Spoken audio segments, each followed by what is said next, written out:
Today, I have the opportunity to introduce to you Karen Yates.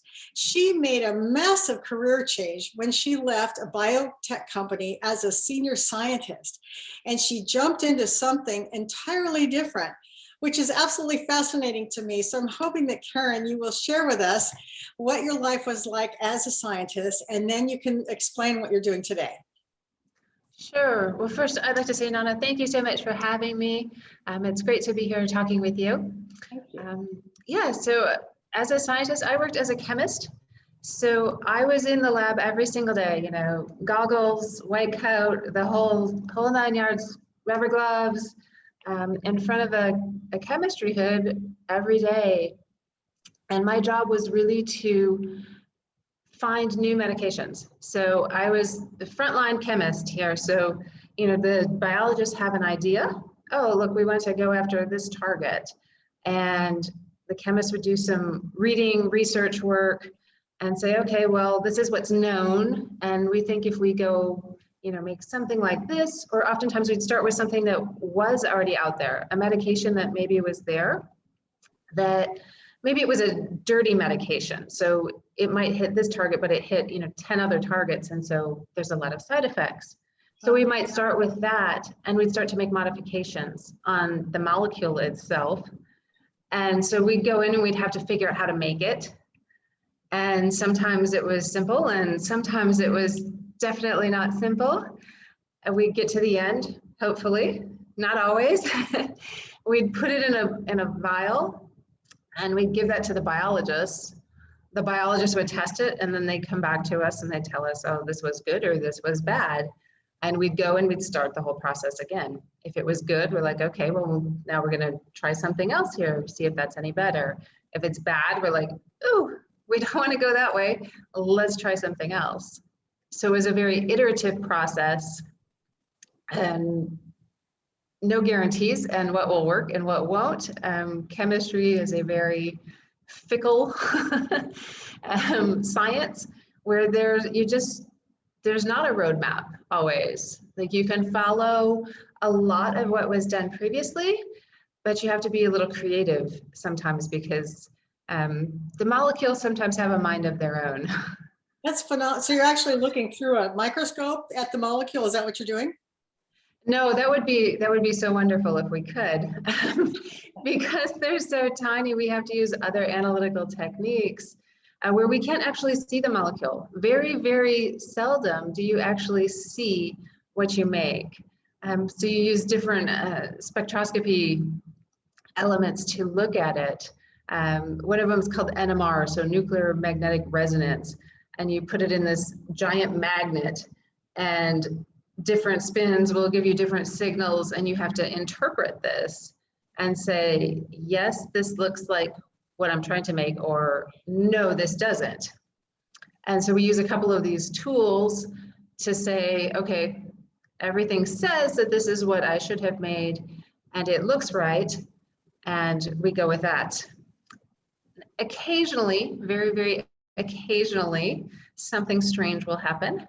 And you might find out later that, oh, I thought it went there, and instead of going on this part of the molecule, it actually went over here, and oops. It's not a big deal. So that whole process that you just described, are we talking about a month's worth of work or a week? I mean, to get to where you just did, how long did that take? It really, really depends. Some projects, the molecules are fairly simple, and you might be able to synthesize them, make them in a week to 2 weeks. Other projects I've worked on, the molecules are much more complex, or you're going at something that's much more novel, and it could potentially take you 2-3 months just to be able to make that molecule. Wow. And then you have to give it to the biologist to see if it's any good. So how did you land on becoming a chemist? It started in high school.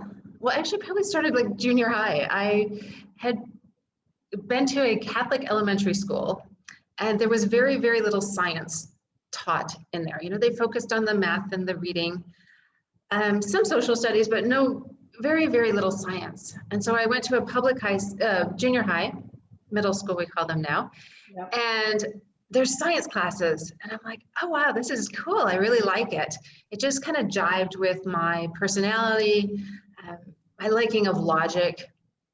And so I took a number of science classes, extra science classes actually in junior high.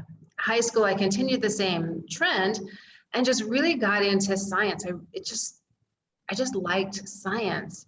I had the aspect of math, which I also loved math. I know a lot of people think that's strange, but math was like my favorite subject, but I couldn't see a career in math. And so science was like, oh, wow, this is really interesting. You get to put things together in your head and just think very logically about problems.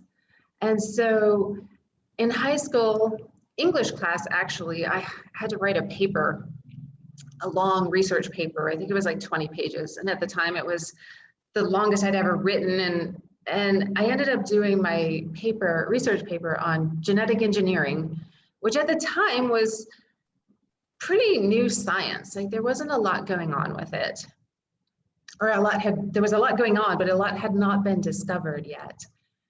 And I got really into it. And I just was so enthralled with it. And I got to do a summer program, like a 2-week summer camp, where I actually did some genetic research. And we took our own blood and got to isolate our DNA. And it was incredible. I was like, oh my gosh, this is so cool. This is what I want to do. And I want to do this to help people. You know, that was my ultimate goal. And so I went into college thinking I was going to go into biochemistry, which would get me into genetics. And I started my freshman year taking the normal classes, you know, with the chemistry and the biology. And as I progressed, I realized that it's the chemistry that really enthralls me, you know, that really has me excited, interested. And so I kind of changed from biochemistry to chemistry because I realized that the biology wasn't my thing so much. And so I just kind of focused on the chemistry. So I got my bachelor's degree in chemistry. And at the time I was like, man, I am done with school. Like I was tired of going to school. I was tired of, you know, the grades and the pressure and everything else. I'm like, I just want to get a job. And so I had very good grades, which helped me land a job in the pharmaceutical industry, which was not really easy. It's not the most open industry. It's a small community, actually. And so to get a job with a bachelor's degree is not always the easiest thing to do. But I was able to get a job in the pharmaceutical industry with what became Pfizer. They weren't Pfizer when I hired in with them, but Pfizer gobbled them up. And so that's how I started. And it was not quite the stable career that I had imagined. So 23 years old, fresh out of college, got my first job, all excited, and thinking I'm going to be there, you know, for my career, right? I find this job, I've got all these great people around me, and less than 5 years later, Pfizer came in and shut the entire facility down. Wow. And so that started my career of moving, actually, because then I never made it 5 years in one company. So I moved to another Pfizer facility, and less than 5 years after that, lost my job again as they shut down that facility. Is that typical in the industry today? Pharmaceutical companies, yeah, it's not a stable career. There's a lot of movement. There's a lot of, I mean, I was unfortunate. Not everyone is quite as unfortunate as I was, because I went from Pfizer. I ended up, so the second time they shut the facility down, I had just had my son. He was literally 2 months old when I got the news that they were shutting the facility down. Talk about a lot of stress on a new mom. Right. And I was close to my family, and I was like, oh, I don't want to move again. So I found a small company to work for in the area. They provided chemicals for other companies to buy. So they were kind of like a bulk supplier. So I worked with them for a little over a year, and then circumstances happened. It's like, oh, we need to move. And so I found a job with a small biotech company in Kansas, of all places. Kansas is not really what most people think of as a hot spot for biotech. But it was this wonderful small company. When I joined, there were like 35 people. So it was very much a very small, tight-knit community. And I loved it. And man, we accomplished so many great things. But we were unfortunately affected by our success. The company was funded by private donors, investors. And as we succeeded in the labs, chemistry as well as biology, and finding the right molecule, we actually had a compound go into the clinic. And the investors were like, okay, well, clinical trials are very, very expensive. So they want their money back. I mean, they're investors. They're not in it for the science. Obviously they believe in what we're doing, but they were in it to get their money back. So they're like, okay, well, this clinical trial is going to cost us a lot of money. So if we add that to what we're already investing, oh my gosh, that's so much money. So they made the decision, which does often happen in biotech, to stop funding the research. Oh, that's heartbreaking, right? Oh, it was. And the poor owner of the company, he became, just good friend, but he had to tell his people that he had recruited over the years that they no longer had a job. Wow. And so he was standing in front of all of us, just tears coming down his face, saying, I tried for you guys. I really, really fought for you guys, and I held it out as long as I could, but we don't have the money to continue to fund you. So it was heartbreaking. And this was 4 months after I'd had my daughter. So it sent this message to me that maybe I shouldn't have more children, because every time I have a child, I lose my job. So if you had some advice for somebody who's thinking about pursuing a career similar to yours, from all your experience, what would you say to them? Oh, that's a tough one, honestly, because I loved my job. I really, really did. It was exciting to get in the lab, and it was challenging. That was one of the things I loved, right? You don't know if something's going to work or it's not. So it was challenging, and it's something new every single day. You didn't go into the lab and do the same thing over and over again.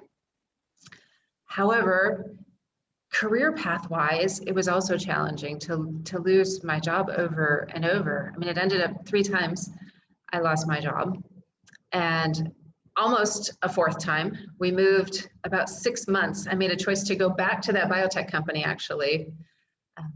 Made a choice to go back to them, and 6 months later, the company I had been with ended up losing their contract and shutting down. Wow.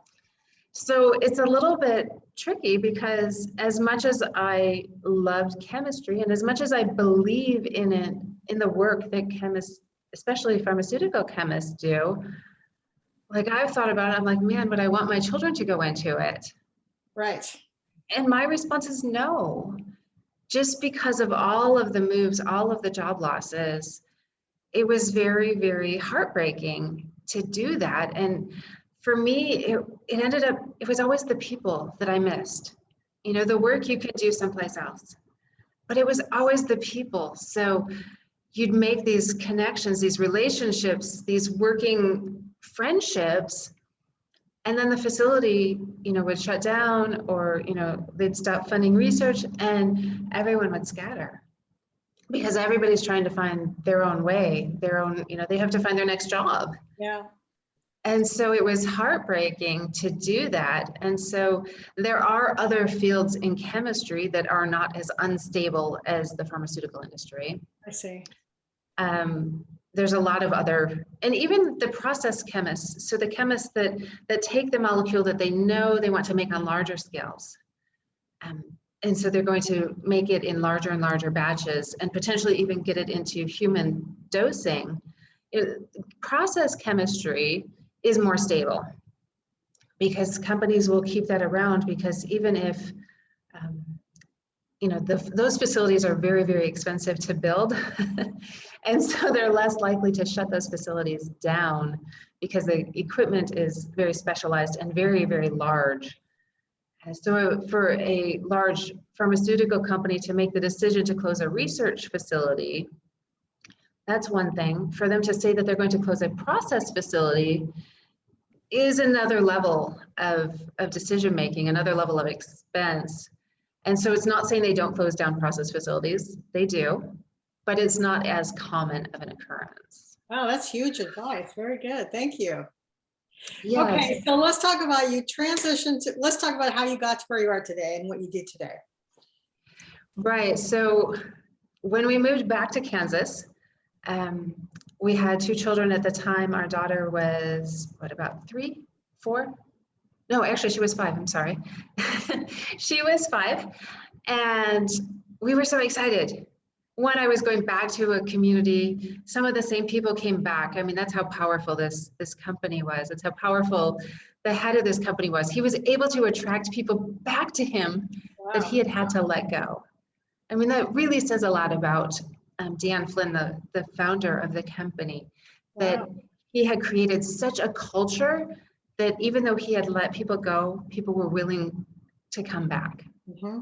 So I was excited to go back to that, excited to be back with this family, really, that I enjoyed.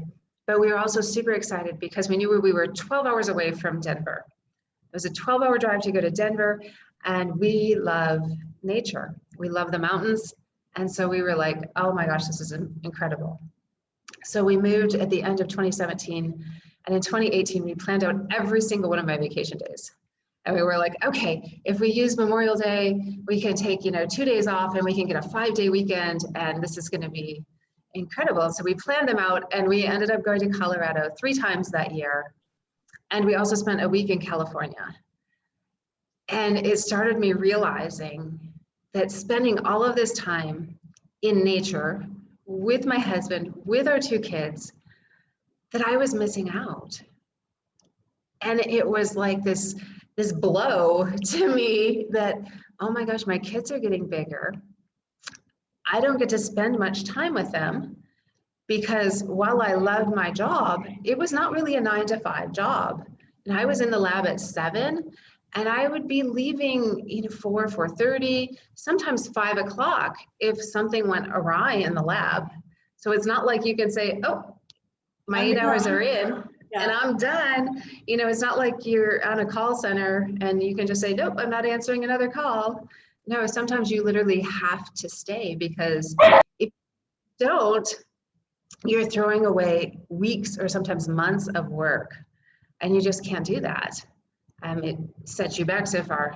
So I was realizing that as much as I loved my job, as much as I enjoyed doing that I was missing out on life with my family. And there was this crazy idea that came up as my husband and I talked about this. And the crazy idea was, let's go travel the world with our kids. And it's like, well, where did that come from? Well, it had always been a dream of ours to do this, but we always assumed that we would do this after we retired. We'll work, we'll save up, and the kids will be out doing their own thing, and we'll hopefully have enough saved up, and hopefully we're in good enough health, and not a thought at the time, but hopefully there's not a global pandemic going on so that you can't travel. Right. And as we're talking and saying, gosh, I really want more time with my kids and my husband, this kind of came out like, what if we did this now? And wow, it was a shock. It wasn't something we had thought of. And it's like, well, I can't be a chemist remotely. It doesn't work.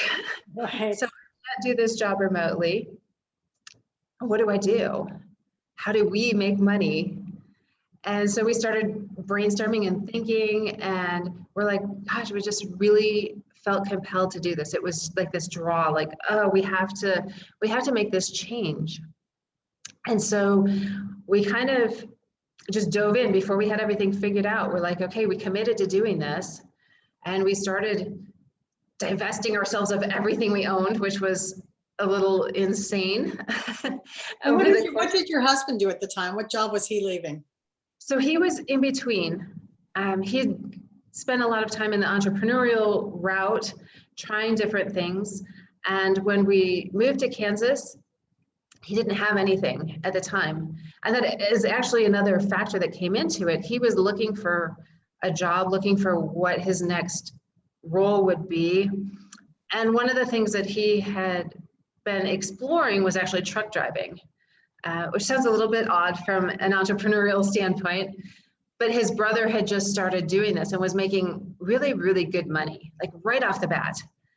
And so my husband, John, had looked at that and said, oh, well, I could just go be a truck driver. You get your CDL license in like 6 weeks. It's a fairly short training period, and you can make good money right off the bat.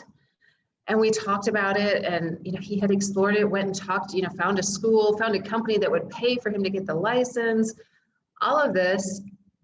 And then we stopped and we're like, wait, this doesn't align with our family goals. He would be away from the family, so you're missing out on family dinners, something that was very important to us, missing out potentially on vacation time that we both found so enriching for our lives. And so it kind of got down to the last day of making that choice. And we're like, no, we don't want to do this. We don't want him to be a truck driver and away from the family for so long. Right. So we're like, okay, start brainstorming. What are we going to do here? And so he's like, okay, how do I make money online? Because if I can make money online, then it doesn't matter where I'm at, where we're at. Mm-hmm. And so he started researching and, looking into things, and he had this opportunity to do this mentorship, a 2-month mentorship with someone who'd been making money online. And he had to apply. The guy was only doing like 10 people. So he applied kind of late in the game, and he actually got accepted into the program. The caveat was that the program was actually, the mentorship was being held in Thailand. Wow. And so we're like, oh, wait, what? And we looked into it and we're like, gosh, I guess we're not going to do this. And then we started looking into it, researching it, and we're like, oh, well, it's actually not that expensive to get there. At the time, he found a round trip ticket for $350 or something insane. We're like, okay, well, that's one check, and look at living costs there. And it's like, okay, it's an added expense, but it wasn't going to be thousands of dollars. And so we're like, okay, let's do this. And it meant living apart, for 2 months, which was tough, but we made the decision to go ahead and do that. And so he went to Thailand and got exposed to all of these incredible opportunities, all of the ways that people are making money online, because Chiang Mai, Thailand, where he went, is this hot spot for what people call digital nomads. Uh-huh. So people that move around from place to place, don't necessarily have a home. Right. And they work online. So he met all of these people, made all of these connections, and that it was all in the same time frame, and which kind of founded the idea of traveling with our children, and gave us the confidence and the courage to say, okay, we can transition from this very traditional job, employment, go to work, get a paycheck, have medical benefits, all of the traditional things that you experience when you're employed, to relying on ourselves and creating a business and making it work. And so today you have a business, right? Yes. What's it called? It's called Inspire My Money. Okay. And it really came from when we started sharing with people, coworkers, friends, family, what our plan was. We're going to go travel the world with our kids. We're getting rid of everything that we own, not going to have a house, not going to have cars. We're just going to have really what we can carry on our backs. We did put stuff in storage, a little bit of stuff in storage, things that had sentimental value. We did store a little bit of that, but we're going after this dream that we had. And so many people were like, the response was, oh my gosh, that's so amazing. You're going after this dream, you're following your dream. That's incredible. And we're like, wow, people are inspired just by our story. And so that brought in the inspiration, and we're like, we need to do something with this. Like, this is a gift that we can share to inspire people to go after their dreams, whatever that may be. You know, if it's not travel the world, hey, it's not travel the world, it's your own dream. And so we're like, okay, we need to do something with that. And then when we looked back on the 7 months that we had to prepare for this, between the time when we said, yes, we're going to do this, and the time I said goodbye to my job, it was 7 months. We looked back at that and we said, holy cow, like, we took ourselves from a place where we were not financially able to do this. We could not walk away. When we decided that, yes, we're going to do this, we didn't have the money in the bank. And through a process of a lot of talking, a lot of discussion, a lot of decision-making and planning, we really maximized the income that we had coming in to where we utilized it to the best effect. And much of that at the time was savings. So we looked back and we said, wow, this is what happened. We became aligned with our goals, with each other, and with our finances, and we were able to make this happen. And so we said, okay, John, my husband, has a background in financial things. So he was a financial advisor for a while. He traded with a Wall Street company. And so he has this financial knowledge that we utilized. And when we saw us come together and really focus on this goal, it was incredible what we made happen in those 7 months. And so we're like, okay, this is our baby, our child here. Like, we're going to inspire people, and we're going to teach them how. We're not just going to inspire them and say, okay, go off and do it. We're going to inspire them, and then we're going to show them how they can use the money that they have to make that happen. So you guys been there, done that. And so people can't say, oh, well, yeah, that's a great idea, because you did it. And you weren't, millions of dollars in the bank when you started either. No, we had very little when we started. We had just moved, and it was, there's expenses, and we had a real estate flip. We purchased a house. This is one of John's entrepreneurial things. We purchased a house that we're going to fix it up and sell it. And it went bad, really bad, which hurt financially. And so we were not in the position where we could say, oh yeah, we've got all this money saved up, and yeah, it's easy, just go off and do it. No, we weren't there. And so, yes, we realized that what we had done was so powerful that we're like, this is what we need to share with people. And so we developed a course, we developed our own name, really. Like, there's financial coaches out there, but we're like, they focus on the money. And we're like, no, that's not what we want to do. We want to focus on the whole aspect of the relationship between the couple and the goals and the finances. So we're like, well, this is really financial alignment. We're aligning these things to make massive change. And so that's really where our company was born, and what we do now. That's outstanding.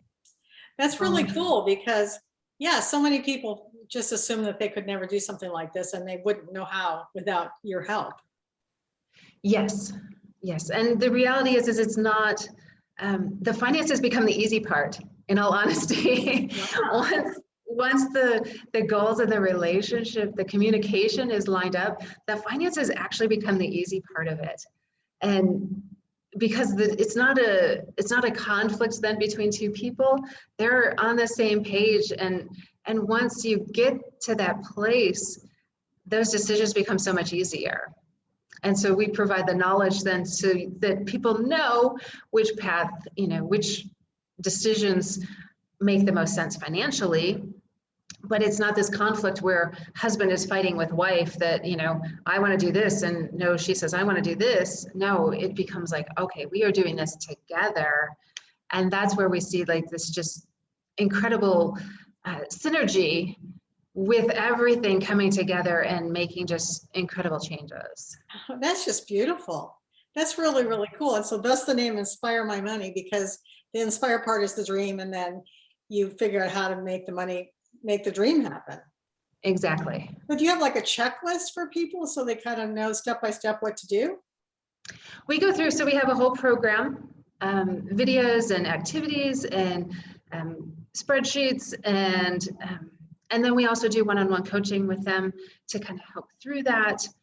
And we actually teach an unbudgeting technique that we found to work incredibly successfully for us and for people that we've worked with. So it's not about, oh my gosh, I only have $200 I can spend at the grocery store for the rest of the month. It's, you know, the decisions just become so much easier because you're not worried about that budget. You're already aligned with what you're trying to do. And so it's not this battle of, oh man, I only have, you know, we only have $100 to go out to eat. And, you know, what do we do? Like, we want to go to, you know, this restaurant, but it's too expensive. So now we have to go here, and it's, you know, negative emotions. Whereas, you know, if you have this alignment already in place and you say, you know what? Yeah, let's go out and celebrate something. Or, yeah, you know what? We don't need to do that. Let's just go to a local place and have a nice meal, but it doesn't have to be extravagant. Right. And those decisions come, you know, when the couples meet and align and say, okay, yes, this is what we want to do. The why is gigantic. Yes. Why and the destination is so gigantic that the rest of it doesn't matter anymore. It really does. It all comes together. And so we look at it as much more of a holistic approach to personal finance, rather than just focusing on the money, saying, okay, here's the budget, and this is what I have to do. Much like a restrictive diet, right? If you go on a restrictive diet, oh, I have to, you know, only eat this many calories, and I have to, you know, avoid this, this, and this. A restrictive budget kind of has the same feel. Okay, well, I can't buy this, and I can't do this, and I can't do this. And it just becomes this negative aspect. And then what happens when we go off diets? Well, people gain back the weight. Right. So if you go off your budget, what happens? You revert back to your old habits because you haven't changed the mindset of spending and money. And so we're like, well, let's fix the mindset. Let's fix the why. Let's fix the reason and get that cemented very, very clearly. And then who cares what life throws at you, because you already have this ability, this knowledge, this mindset to go with the flow. That's great. That is so cool. Well, thank you for sharing that. So let's see, I guess I should ask you, how can people get in touch with you and learn about your course? So the best way would be inspiremymoney.com on our website. It's pretty simple to get there. We have a Facebook group, but it's all linked. If you go through the process there, you can find the link to the Facebook group as well. And that's really the easiest way to get in touch with us. Excellent. Do you have any other parting words before we say goodbye? I would just say, you know, going from a very traditional career path to an entrepreneurial path, you know, there's definitely, it's a big change. And I am so grateful that I had my husband by my side to, you know, be that support and be there to really give me the confidence. Because I didn't know that I could do that. You know, I'm in my career, I'm following my path, and, you know, I have my skill set, and I was very good at being a chemist, but I didn't have this entrepreneurial skill set. And what I've learned is that it's all learnable. You know, you can get out there and you can find someone who's done it, who's doing it. You know, you can find so many resources for free. You know, I've built websites. I had never built a website before. And I learned how because of a YouTube video. You follow along and then you do it. And so there's so much out there that you can learn that it might not mesh with your skill set right now. And that's okay. That, you know, there are so many things out there that are available, excuse me, and that you can go beyond what it is that you know and go a different direction. And so that's really, you know, my advice. Like if somebody wants to go the entrepreneurial route and they're like, oh, but this is what I know and this is comfortable. And that's really the biggest hurdle, is getting over that comfort level of that paycheck, right? You know the money is coming in, you know the healthcare is, you know, covered mostly. You're paying for it, but you know, it's there, right? And to get over that hurdle of comfort and say, okay, I'm going to go out and do something completely different. It's doable. And, you know, there's so much out there that you can do, that you can learn. And it's really one of the things that I found most rewarding, besides working with other couples, but to expand my skill set and to learn something new. It is kind of cool that I say, wow, you know, I haven't learned such a variety of skills since I came out of college. Right. And, you know, it's such an open world that, you know, we can learn so many new things, and don't let that hold us back from doing something that we really feel compelled to do, that we really feel passionate about. Go out and do it. I'm so grateful that I got to talk to you, because you guys are diamond in the rough, you know, and your skill set is a diamond in the rough too. And so hopefully people will learn about what you guys have going, because I'm sure there's people out there that want to take the plunge. Yes. And in fact, that was one of the things that we found actually when we were planning. John had stumbled across, he's like, well, there's seminars or meetups for, you know, people that do this, digital nomads, and people that do this and this. And oh, what about people that travel, families that travel? And so he actually found a summit for people that travel with their families. And it was such an incredible experience to go meet like 200 people that all travel with their families. And it was great to find people that kind of understood our drive and our motivation. And we made so many wonderful connections there that we still have today. We keep in touch with all these people even 2 years later.